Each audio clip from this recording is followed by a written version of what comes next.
perfect. Tyler doesn't have his whistle. He lost it in the move. But Tyler, Ryan, you ready? I'll blow it if you need. Wow, need you got a whistle. Got a whistle? Let's do it. You definitely have to blow it. You were the first guest that has a whistle with you. I love it. Tyler, you ready? Yeah, I'm ready. Ryan's got a whistle. Let's go. Back in Arkansas. You look happier. You look like you're smiling a little bit more. Timeout. Tyler, who are we taking a timeout with today? Well, Kevin, it's been a while, brother. Good to see you, man. And ladies, gentlemen, children of all ages, we have Ryan Carrier, the wonderful Wolverine, the executive director at ForHumanity. And Ryan, thanks for being on the show. And I just wanted to kick this off, as a gentleman's game here. Who the heck wins in an arm wrestling contest? Chris Webber or Juwan Howard? Juwan Howard. He plays dirtier. Wow. Okay. Yeah, no, for sure. He knows all the street moves. He's got, one of the great things that he always had down in the post is he had that elbow and he tuck it around. He knew how to do it. Yeah, Weber was just, with it. I think that's a hook. Yeah, exactly. And a hook usually, but yeah. Yeah, Weber was pure athleticism. He's the kind of guy who's stuck in the mosh pit underneath, and he can just elevate over everybody and just dunk over them. But I think Juwan wins because he's got the dirty street moves. Well, Tyler brought up the Fab Five, but you did go to Michigan at a very interesting time for Michigan sports. They were very healthy back then. What was your most fond memory that you have from like any sporting event that you attended during your time at Michigan? Is there a game? Is there a moment in a game that you remember and you can never forget? And it's funny. It's in the Fab Five. I think it's 30 for 30 or the docuseries or whatever it was. And actually, if you slow it down and pause it, you can see me in the crowd at this moment that I'm about to reference, which is it was the fall December of 1991, and it was our first game against Duke. And in that game, we came from behind, we tied it, and it went to overtime. And this was basically the first time the Fab Five was playing together as the Fab Five. They had played previous games, but this was they were still on their way to all being the starters for that season. And this was their coming out party.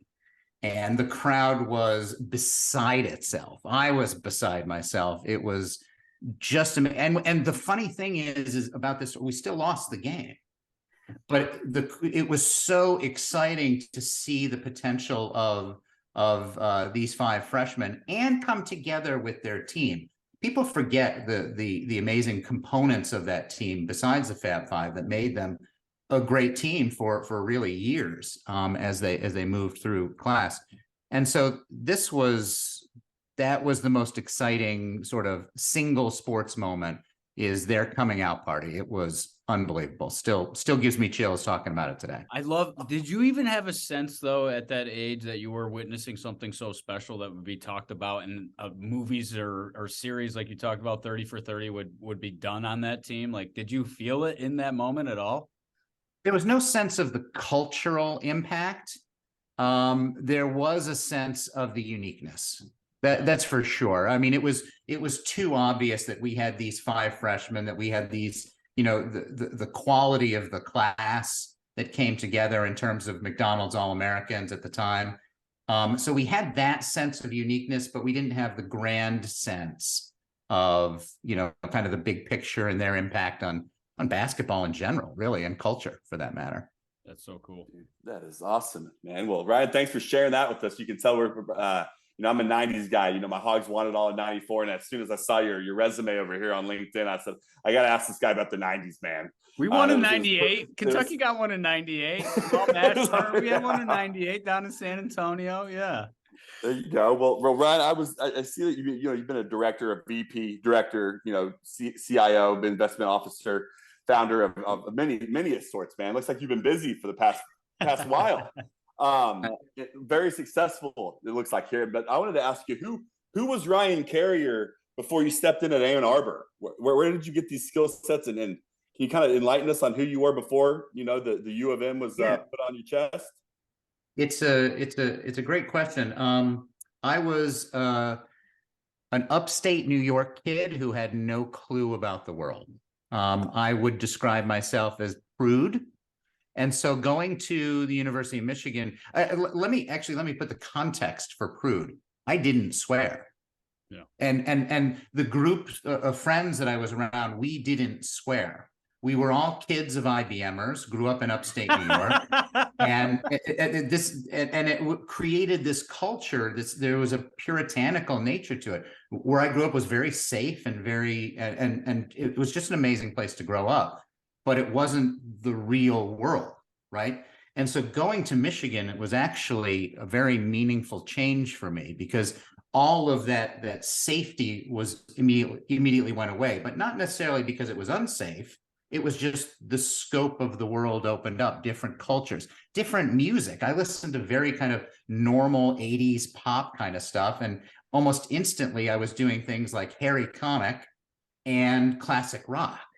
And it just expanded my scope very quickly, and was very important formatively for how I began to approach the world and realize the difference in perspectives.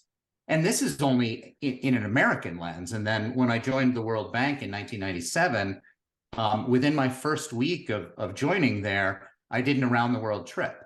In 10 days, I went around the world and just exploding my perspective and understanding people of diverse sort of inputs and diverse ways of thinking.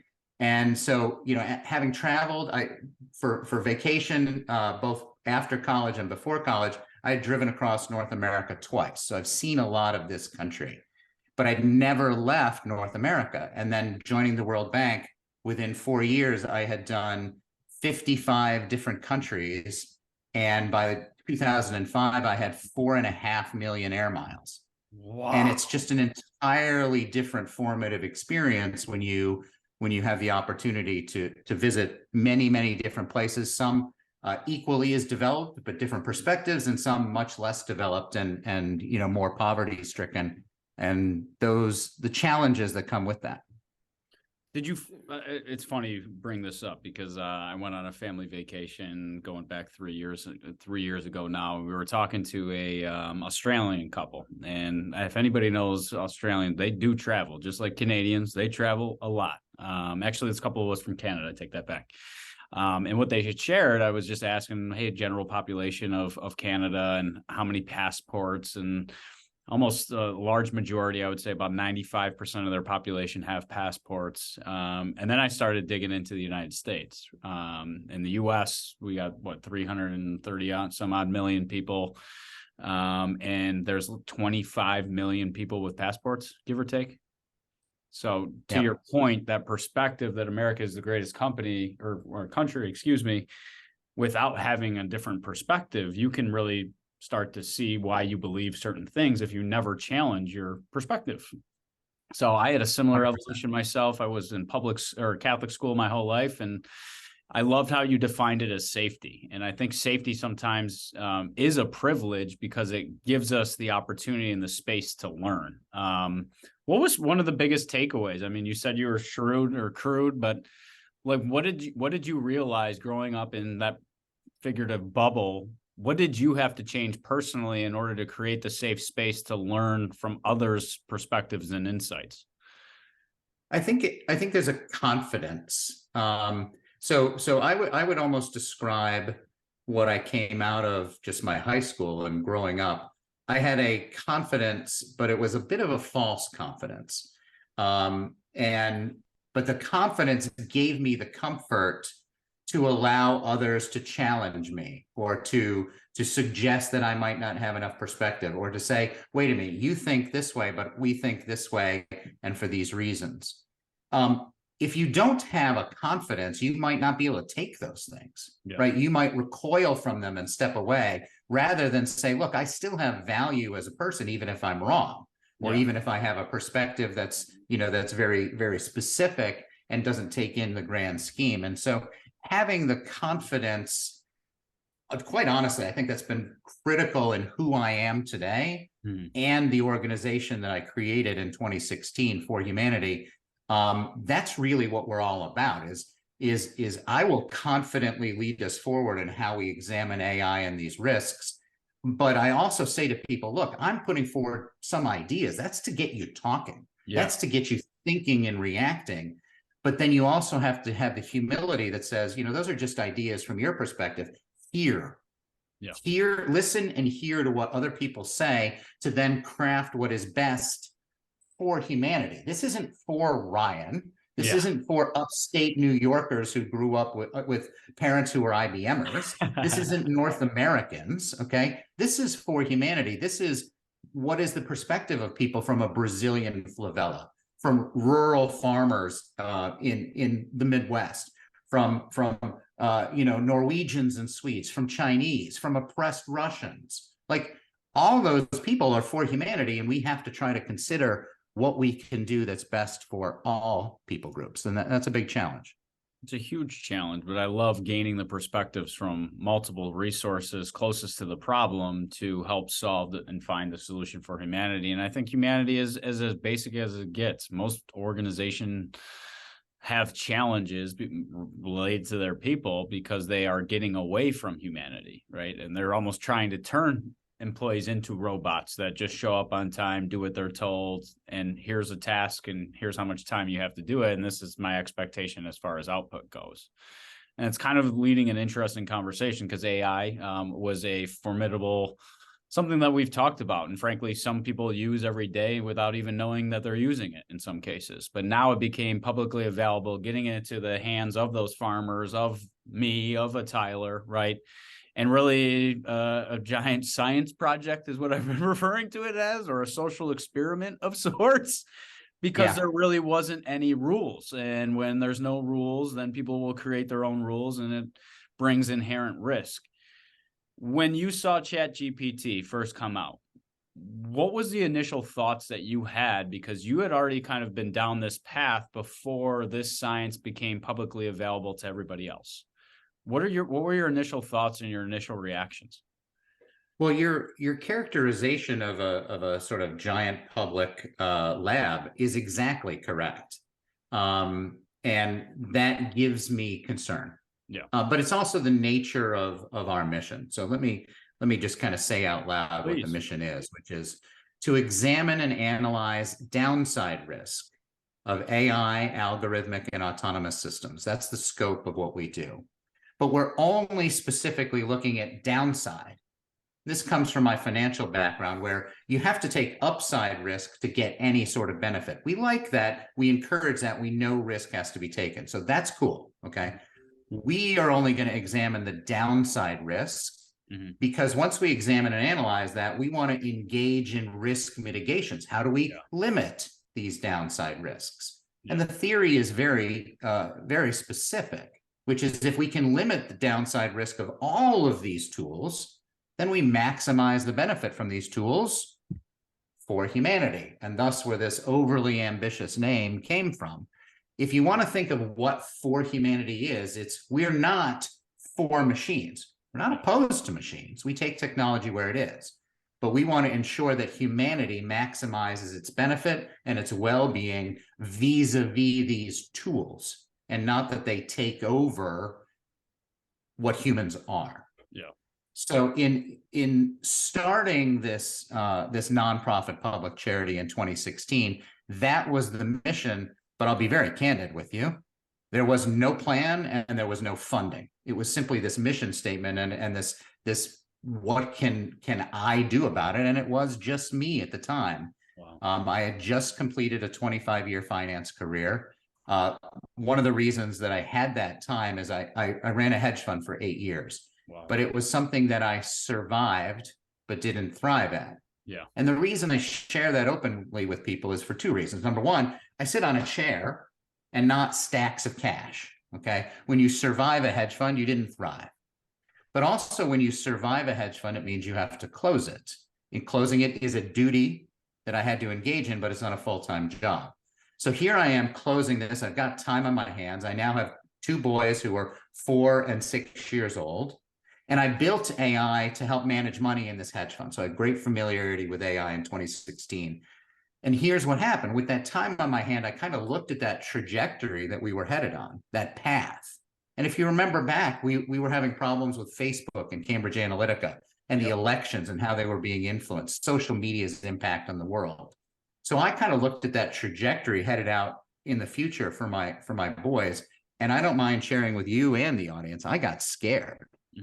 So scared that I started a nonprofit public charity with no money and no plan. Right? That's how scared I was. And so I spent a lot of time writing and kind of exploring future of work, technological unemployment, rights and freedoms in the fourth industrial revolution, data. What should we do about data? Should we own it ourselves, which is not the current business model today? And even things like transhumanism. And if you and your audience don't know what transhumanism is, it means when we begin to put machines in our bodies. Okay, that barrier of our skin and our body as we begin to put machines. And by the way, people will, many people will. You hear about biohacking and all these conversations about how I'm going to live forever and how to make myself smarter and more healthy and so on. People will do this, and we believe they have a right to do it. But I would also submit to you that this will cause an enormous schism in our species between the purely human and the transhuman, and we're not well equipped to deal with it. Now, that's a whole other conversation, and it's going to play out over 30, 40 years. We have to focus in on what we can do today, and that's where we focus on independent audit of AI systems. That's our primary work. But let me pass it back to you before because I could go for days once we start talking about this. So, ask questions around that, and let's see where the journey takes us. I love it. So you said that we're not able to handle that. How would we ever be able to handle that, in your opinion, in your eyes? Okay, so I have to express where the problem comes in. Okay. So I think both of you said you have kids. Is that right? Okay. Yep. Yeah. So picture this: you're about to send your kids off to school. Good schools. You're going to pay $400,000 or $500,000 for the privilege, minimum, right? And you find out that half of the class already has a brain implant that allows them to download their studies immediately. And your child does not have this brain implant, but you're about to spend all this money to have your child go compete with these persons at university. The peer pressure of that is enormous. But also I submit to you that from without the body, using tools versus putting tools into my body, is a significant enough barrier for people that many humans will choose never to do it. And so now what we have is human and what I'm going to call superhuman.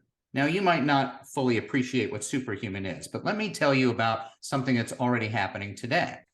There are companies in Sweden who they're putting a chip, an RFID chip, into your hand. Okay, and when you do that, they have a big party. It's huge peer pressure. It's really kind of gross, to be honest. But so when you make this choice, now, what does this chip allow you to be superhuman in?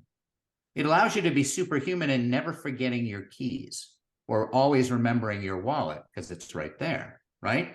So it's like a gateway drug to the superhumanness.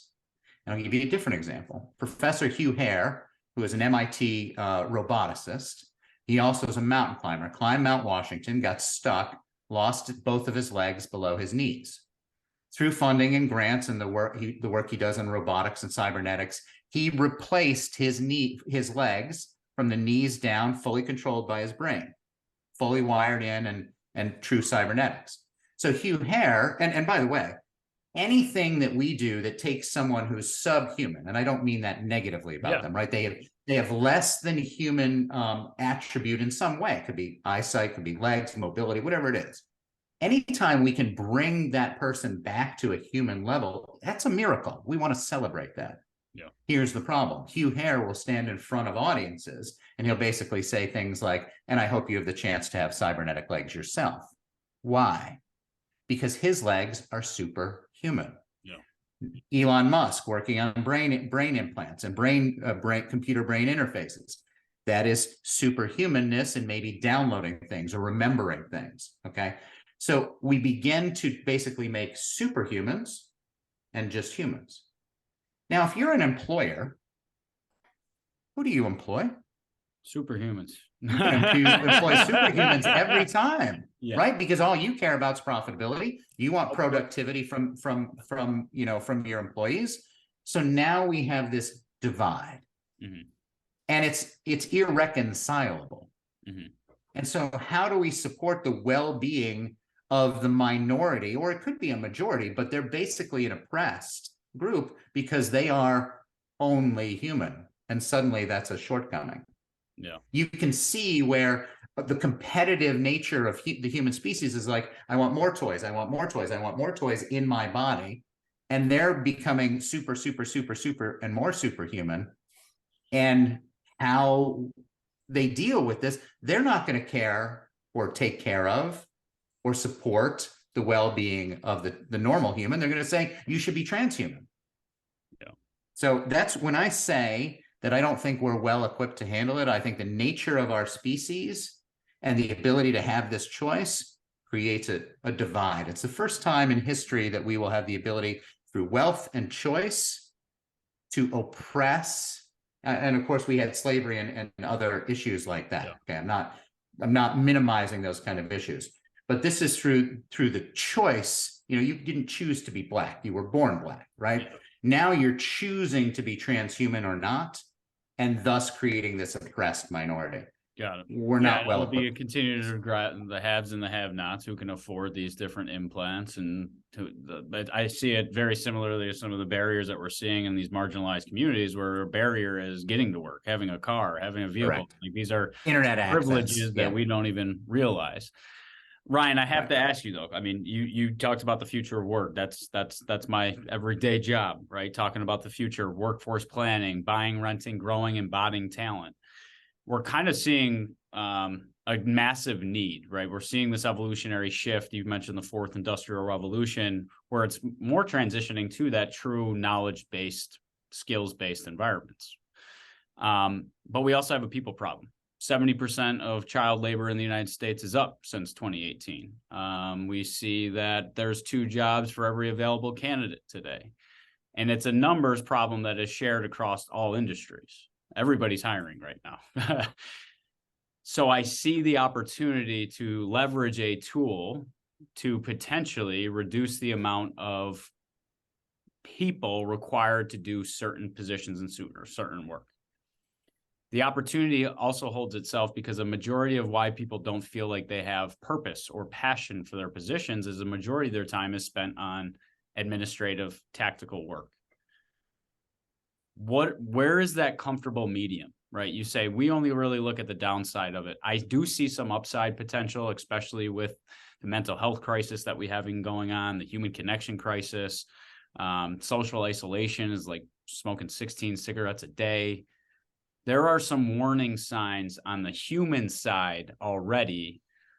But to your point, businesses, if I can have a computer show up on time, it doesn't take off, it doesn't take breaks, I can kick it, I can talk bad to it, and it costs me a quarter of what a person costs, that is going to be a very easy decision by a lot of business leaders, because that is what they've been traditionally taught to think from your financial perspective. But the risk component, where is that balance? Where is the medium? Do you believe that it exists? Is it and I agree with you. I don't think it's all one way or all the other.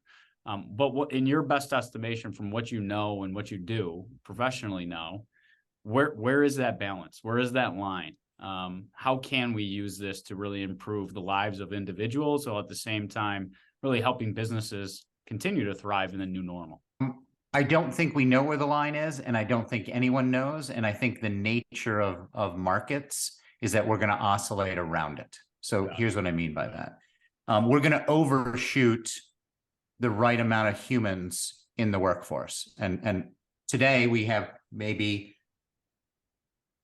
not enough machines, because as you mentioned, there's jobs to fill, there's things to be done. Okay. So let's characterize that as not enough machines if there's jobs to be filled and people not filling it.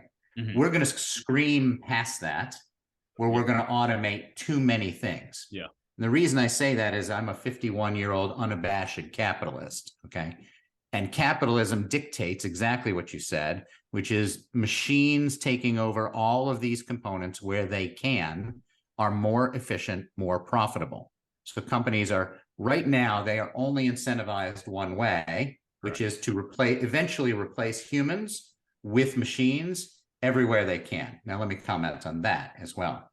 We have reached a point where I would argue, if we look at things only as a single human task, not a human that does multiple tasks, Correct. okay? Because machines are very bad at that. Correct. A machine can't act like a car and then go be a large language model. We haven't built our machines like that. We build two machines for that, okay? Whereas a human could do both of those things, right? They could write a report and they could drive a vehicle, okay?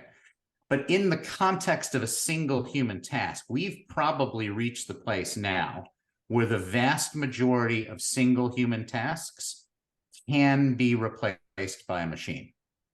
When we combine artificial intelligence and algorithms with the autonomous, with the success we're having in autonomous robotics and machinery, when you combine those two things, every human task can be broken down into a combination of what I call the brain, AI and algorithmic systems, and the dexterity, right? It's my arms, it's my feet, it's my eyes, it's my speaking, right? If I'm a professor, it's mostly brain, but I still got to stand there, teach, write on the whiteboard, and so on. If I'm a ditch digger, I probably don't have to think too much, but I have to have the muscle to do the digging, right? Our power with machines to replicate all of those human tasks is now very robust. So if you play that out, essentially those who can choose how to allocate capital should choose the more efficient solution over time, which will be to choose machines for most jobs. So I genuinely worry about technological unemployment for two reasons. One, capitalism, unless we change that cost benefit metric, okay? Unless we change how they measure, if you could say something like, look, if you employ only machines, you're going to pay a government tax of 75%. Well, now you've changed that equation, right? So unless we change that equation, capitalism must choose more and more and more and more machines, okay? That's one side of the equation. And then the other side of the equation is, unfortunately, I see a younger generation that actually does not have the same kind of work ethic that previous generations shared. And here's what I worry about with that. I think there's an insufficient appreciation of the value of participating in your own survival. Yeah. What I mean by that is, I think there's something about your identity, who you are, and your self-worth when you know that you're out there working. You may not love the work. You may not like the work at all. But the fact that you're getting paid enough to come home and keep the roof over your children's heads and put food on the table, that generates self-worth. And I'm afraid that we're breaking that connection. And as a result, we as humans may allow the shift to machines because we're like, oh, it'll be great. The machines will do all the work and I'll just receive a government payout or whatever it is. Andrew Yang wasn't that crazy? I don't need to. Yeah. Right? And so I'm worried actually on both of those fronts. Yeah. And I think we will overshoot, probably not in my generation, but maybe in my kids. And then we've got to figure out or find that balance, because I don't think we're going to like who we are if 60 or 70% of us aren't working. Yeah. Socially, we've been conditioned, though. I mean, I hear work ethic all the time. I think it's a misalignment of strengths and purpose and values, or a position that's placating more towards our weakness. But I mean, I've heard that about millennials since I've entered the workforce, that we're lazy, we're entitled. I mean, I work probably more than most people that are even in their 50s and 60s, to be honest, right? So it's also that same perception, I believe, that we talked about at the beginning, is that perception, right? But I say I'm still analog, flirting with digital, but this younger generation, Gen Z, that grew up with the tablet almost in their hand, they're one with machine. They're way more comfortable. So I think it's confusing for that generation when they do come into a business and it's archaic in process. I think it's confusing because it's like, I could be way more productive if. And I think it is, unfortunately, what I've seen throughout my career, Ryan, was the lack of prioritization of soft costs in that capitalistic model. Finance did not care if I said, I have this technology that will save your team 20 hours worth of work. They said, great, that's awesome. However, that's an additional expense. we're going to just keep doing what we're doing. Now, that's in just my area. Now, if I multiply that across the country, we haven't been advancing and investing in digital transformation at the same rate because we almost didn't pick our heads up to see the numbers problem that we're walking into now with the as that baby boomer generation kind of works its way through. So it is fascinating. I think there's a lot at play, but again, I'm fearful more for what we said is like, if profits are the number one priority, I can tell you that people will end up at the end of that other stick real quick. And Andrew Yang, like I was saying earlier, it wasn't that crazy. But I agree with you. I think the people that are willing to invest in their own development personally, on their own, and continue to step outside that comfort zone to learn new skills. I just found it fascinating. The most emerging skills, I think, was like creative thinking and solution finding and problem solving were like the top 3 skills that are going to be desired.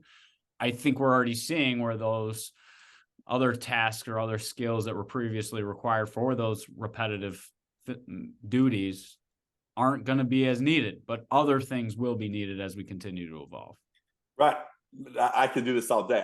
This is the most open-ended conversation I think we've ever had, and I love the word oscillate, Ryan. You busted that out a little bit ago. Freaking love that word. I guess my question to you, Ryan. So I just love talking to smart people for one. This just gets me going, man. Like usually I'm a little tired. I'm like, all right, here's our podcast again, and it's like I get so reinvigorated. Like I'm back, man. Every time I talk to someone way smarter than me, especially about something that I saw some like songs being written by AI. I saw a painting, an award, a painting that got done by AI. To you, Ryan, so that's fascinating to me. That's like blew me away. Okay, you're probably like, well, duh, dude, that's what it can do. What don't I know about it? Like, what's the most fascinating, I guess, thing AI could do that Tyler White has no idea about? What is that? Can you name a couple for me? Yeah, I can name a couple. Yes. So let's take ChatGPT. Okay. If you were an attorney and you asked it to essentially make a case study and you presented it to the judge, if you didn't check your work, you just handed in, and this has already happened to an attorney of 30 years, you just handed in a whole bunch of sources written by ChatGPT that don't actually exist. And you've now broken a code of conduct and can be sanctioned by the court and or disbarred if you did it again. So one of the first things that I would say is we all suffer from something called automation bias. We assume too much. It's an over-reliance on these technologies without sufficient understanding. And often we will choose the technology over humans who are coming along and saying, wait a minute, you should check that or understand what it is. So we all suffer from human automation bias. Now, the work that ForHumanity does is focused on institutional solutions. We're plugging into governments and regulators. We're trying to create an infrastructure of trust with governance, oversight, and accountability on how these tools are built and operated. That's kind of an institutional thing. But the one place that we are looking and considering to try to go retail, try to reach moms and pops, is this idea of automation bias, because they suffer from it too. Now, one of the challenges of automation bias is, when do I trust my machines completely? Yeah. You today, the two of you, don't get into an elevator and go, not sure how this thing's going to work. I'm not sure if it's going to get me to my floor, and I'm not sure if I'm going to fall to my death. We don't wonder about those things because we trust the machine to do what it's going to do, rightfully so. Same with our calculator. When we plug something into the calculator, we're not wondering, how did it do that? Did it do it the right way? Did it, is it going to produce? Okay, so you do want to reach a place where you understand the tool and you know when to trust it. Okay. The AIs and products that we're putting out today are nowhere near that level of accuracy. There was this doctor right after ChatGPT came out, and he went viral for not the right reasons. And he got on there and he said, and he's writing to all his friends. He's like, here's the great advice today.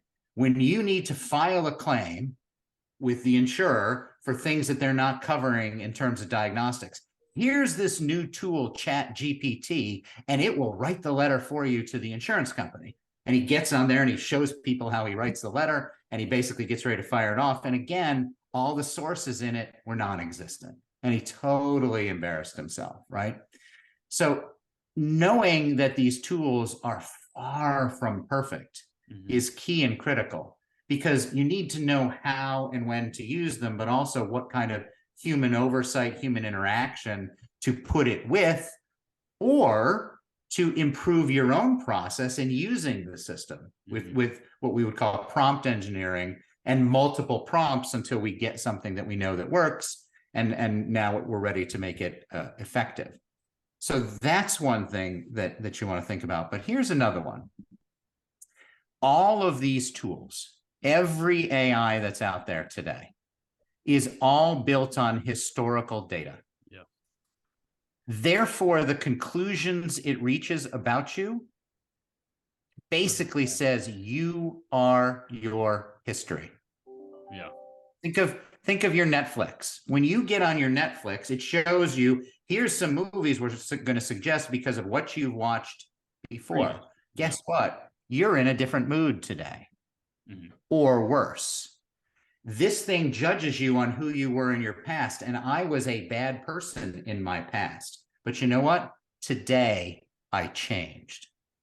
Hope, redemption, the right and ability to change. These are some of the most beautiful characteristics in our humanity. And these machines are utterly devoid of those concepts, and in fact, work against them.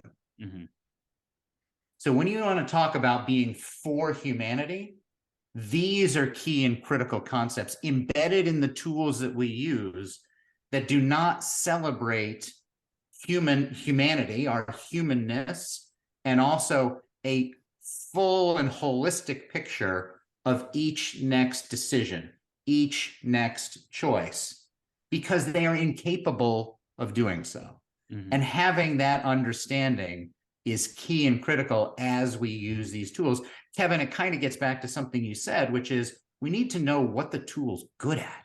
Yeah. What does it do, but what are its limitations, so that we can use the tool effectively. Does that make sense?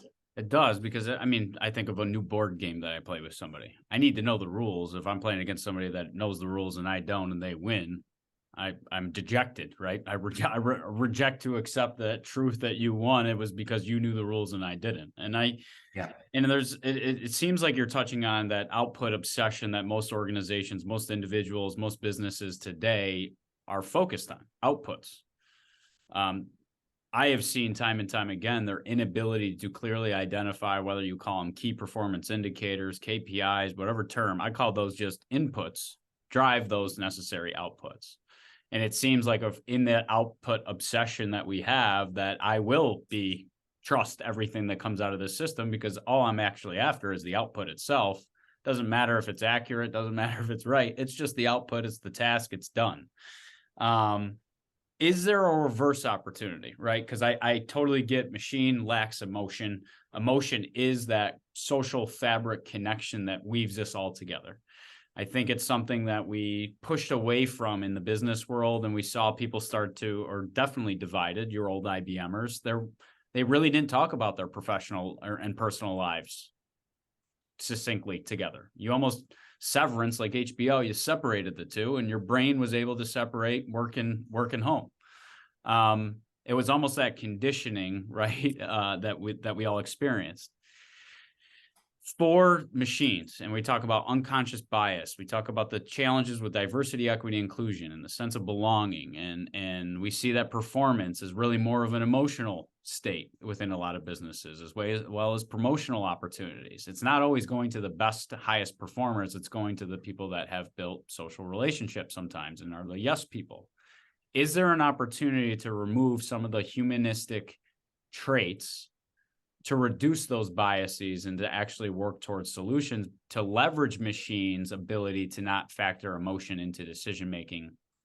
There should be, and in times there shouldn't be. Exactly. So we don't want to reduce every decision to being a machine probability. That's not what our lives are about. Okay. We're not weighing the probabilistic nature of every decision we do. Machines will.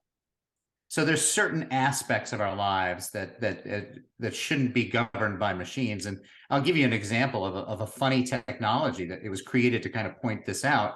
They basically created this tag emoji so that when, let's say you and I, Kevin, have this conversation and I'm like, gosh, he's a little pedantic and he kind of carries on too long, so I'm going to kind of give him a 3. Well, it's going to start to calculate and basically say, don't go to these places because you might run into Kevin and you don't want to have those conversations again. Oh, I'm and sure it's out there. Trust me. No. They did it as a funny experiment to kind of show, there's certain elements of our humanity that we don't want to, kind of put in the machine realm. At the same time, when we encounter bias in machines, because of its statistical nature, because we're able to measure it and examine it, we may be able to mitigate bias more. But here's the problem. The way these tools are being built, they're being built with a lot of embedded bias that already existed in our society that we essentially codified into the machines. Because they're designing the tools. Got it. Yes. Yep. Well, designing the tools, but they're also using our data. I'll give you an example. ChatGPT is Western. It's male. Okay. Just 2 things right off the bat. It's got a white bias to it, simply because those things, Western, white, and male, are more of the internet, and they basically scoured portions of the internet through web scraping to train the model. So now this model and the output has this bias in there. It uses genderized language. It uses younger versus older language. It uses male versus female language. It uses racial language. Now, they're putting in guardrails around this, but this is now what ForHumanity does. And this gets me to the last point. We have to remember that these are tools. Yes. So what ForHumanity is trying to establish is a way to build governance, oversight, and accountability, to get into the rules of how these systems are run, where we are considering ethical applications, mitigating bias, ensuring data privacy, building trust, and doing this in a cyber secure way.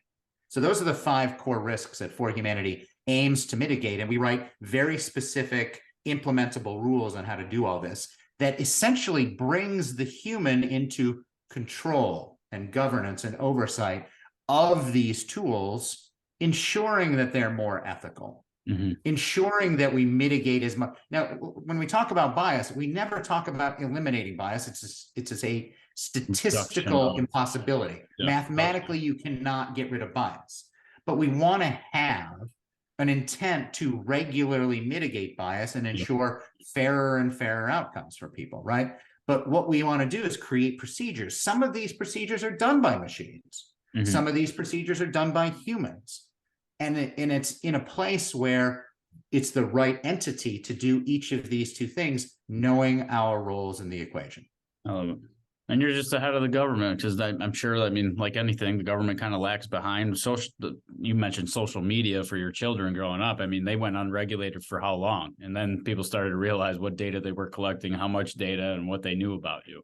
All right, Ryan, well, I was thinking, I know the 90s were great and all, but would you have rather been born when you were born, or would you have rather been born last week? When I was born. When you were born. Okay. All right.